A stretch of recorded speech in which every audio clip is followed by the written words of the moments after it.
On July 4, 2025, the One Big Beautiful Bill Act introduced dense modifications to the tax code, targeting deductions, energy credits, and tax rate permanency. The 2026 tax filing season begins on January 27, when the IRS starts processing individual returns for the 2025 tax year. Effective planning requires an accurate distinction between the marginal tax bracket and the effective tax rate. A common misconception suggests that entering a higher tax bracket increases the tax rate on all previously earned income. In practice, the U.S. system calculates liability by applying specific percentages to portions of income within defined thresholds. The marginal bracket represents only the rate applied to the final dollar of income, not the total tax percentage. Clarifying the relationship between these two figures is necessary to accurately project net capital retention.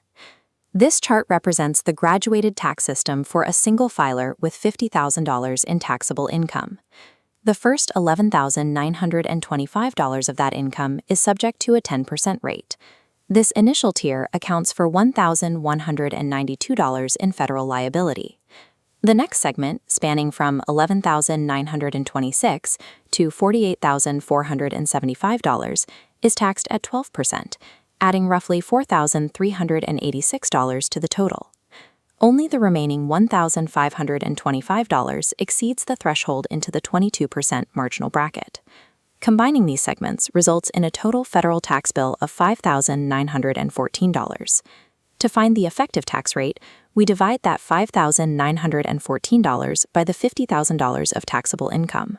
While the marginal rate is 22%, the actual effective rate is approximately 12%. Precise modeling requires mapping each income stream to its specific statutory rule set to avoid overcalculating the effective rate.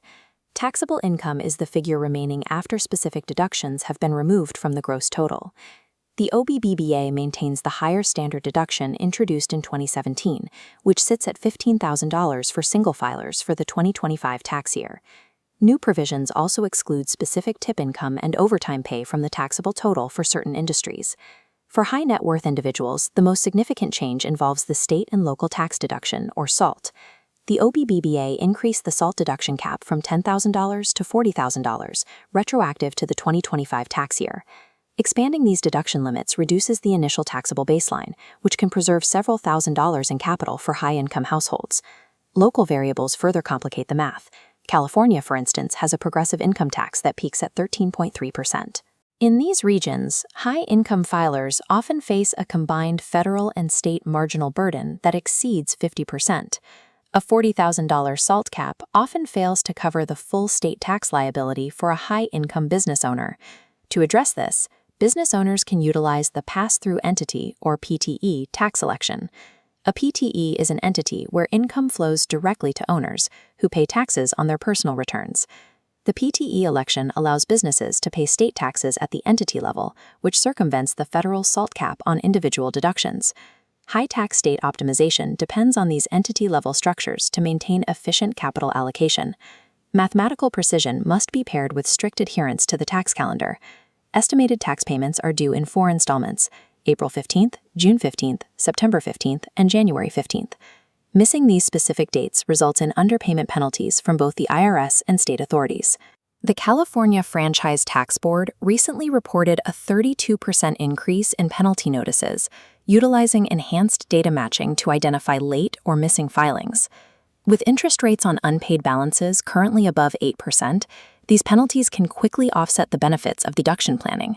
Strategic planning is only effective when supported by timely execution. Beyond the immediate tax season, these mechanics influence long-term estate planning. The federal estate tax exemption under the OBBA has increased to $15 million per person. For a married couple, this allows up to $30 million in assets to transfer to heirs without incurring federal estate tax. For California residents who do not face a separate state estate tax, this increased federal limit provides a substantial opportunity for wealth transfer. Navigating the OBBBA requires a technical understanding of how effective rates, entity classifications, and statutory deadlines interact to determine the actual cost of capital.